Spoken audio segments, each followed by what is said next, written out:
Et nous, ce qui nous intéresse, c'est à quoi ressemble un wiki qui a été finalisé. Ah là là, j'en ai marre de plein de documents, d'idées partout. T'aurais pas une solution pour moi, Paul? Ah si, j'ai une solution et elle se retrouve juste devant nous. On va ouvrir une petite page Notion, on va l'appeler wiki. Et ce qu'on va faire, c'est qu'on va mettre un œil. Et l'idée, c'est que dans cette page-là, on va centraliser nos documents, nos idées, nos notes. Et en fait, ça, c'est une fonctionnalité qu'offre Notion, c'est la fonctionnalité wiki. Donc là, on va convertir cette page en format wiki. Hop. Suivant, suivant, suivant. Essayez.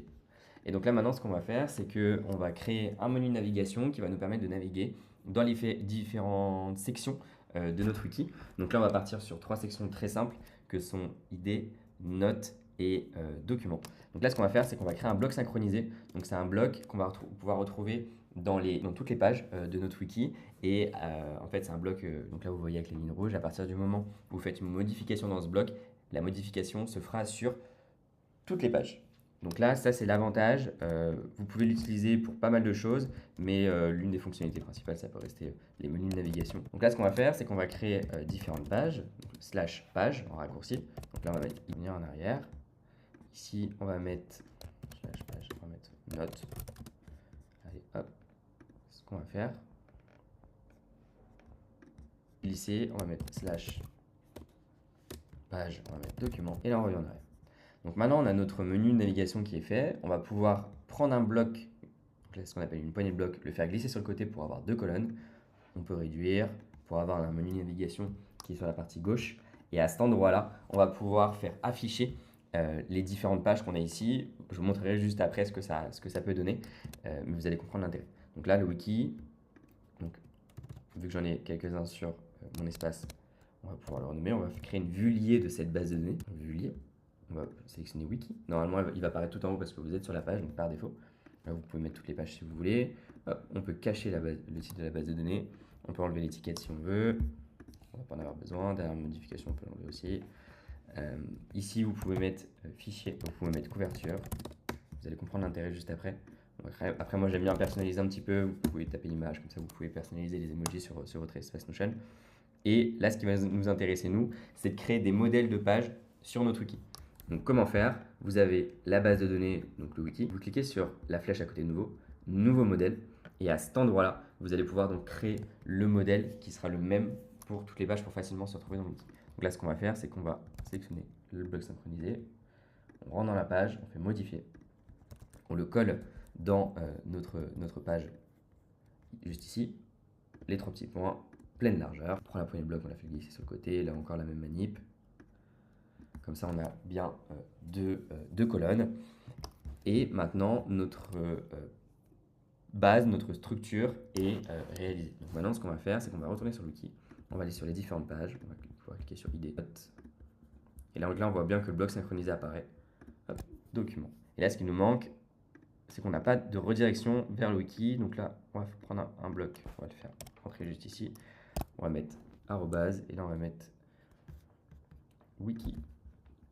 Comme ça, on peut facilement retourner aussi au niveau de l'accueil. Donc là, vous voyez, en fait, à partir du moment où on fait une modification dans ce bloc synchronisé, donc là, par exemple, je sais pas, je mets un S, un menu de navigation, le S apparaîtra sur toutes les pages. Donc là, maintenant, ce qu'on va faire, allez, on va mettre des petits emojis pour le rendre encore un petit peu plus agréable. Et là, on va mettre document.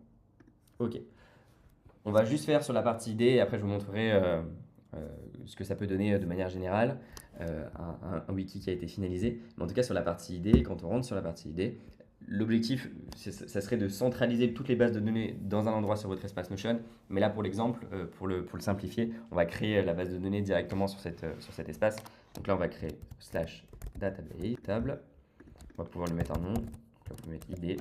Ce que je vous recommande aussi, c'est de renommer les bases de données de manière différente par rapport aux pages. Donc là, par exemple, on a la page ID, mais on a la base de données ID. Donc moi, je mets DB comme database pour savoir à quel moment on est dans une base de données ou on est dans une page. Donc ça, on va pouvoir le cacher. Ici, on va pouvoir mettre donc un état. Donc là, on a besoin de quoi pour des idées? Un état. On a besoin de qui l'a créé. Et là, on peut mettre, par exemple, on peut changer l'état, nouvelle idée, archiver. Et là, on peut mettre, alors c'est un état en cours. Et on va mettre et utiliser. Là, on peut mettre en rouge. Tac. Et là, l'objectif de faire ça, c'est que derrière, on va pouvoir trier nos idées. On crée une vue Kanban, colorer les colonnes. Et donc maintenant, on a bien nos idées. Et donc, moi, ce que je vous recommande aussi sur les bases de données, c'est de venir les personnaliser. Donc là, vous ajoutez un nouveau modèle, vous ajoutez un nouvel icône, hop, une idée. Et comme ça, ah oui, aussi le modèle, mettez-le par défaut. Donc, vous pouvez mettre utiliser par défaut. Comme ça, à chaque fois que vous allez créer une page sur cette base de données, automatiquement, il y aura l'emoji idée.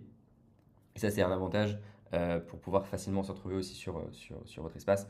Et après, vous pouvez venir ici sélectionner par exemple les propriétés que vous souhaitez afficher. Donc, par exemple, savoir qui a créé telle ou telle idée. Hop, donc là, c'était pour la partie idée.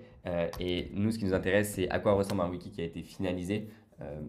Voilà un wiki qui pourrait vous intéresser. En fait, sur ce wiki, on peut retrouver des idées, des ressources, des supports de vente, des outils, des réalisations, des archives. Donc voilà, c'est aussi pour ça que je vous disais que quand on est sur le wiki ici, d'ajouter la page, la base de données wiki, c'est que ça nous permet derrière d'avoir quelque chose comme ça et de pouvoir facilement naviguer. Donc par exemple, je sais que ici, hop, je vais rentrer dans les idées. Ici, je peux rentrer mon idée. Alors moi, j'ai ajouté des éléments supplémentaires comme une formule qui m'indique automatiquement OK, c'était créé quand et par qui, avec des tags. La même chose pour la partie ressources. La même chose pour la partie support de vente pour vous faciliter vos ventes. Les outils avec les identifiants, les mots de passe, les URL, vos réalisations et vos différents archives que vous aviez sur votre espace Notion. Voilà comment construire un wiki, à quoi ça peut ressembler. Si vous avez des questions, je vous laisse me les envoyer directement en message privé sur LinkedIn.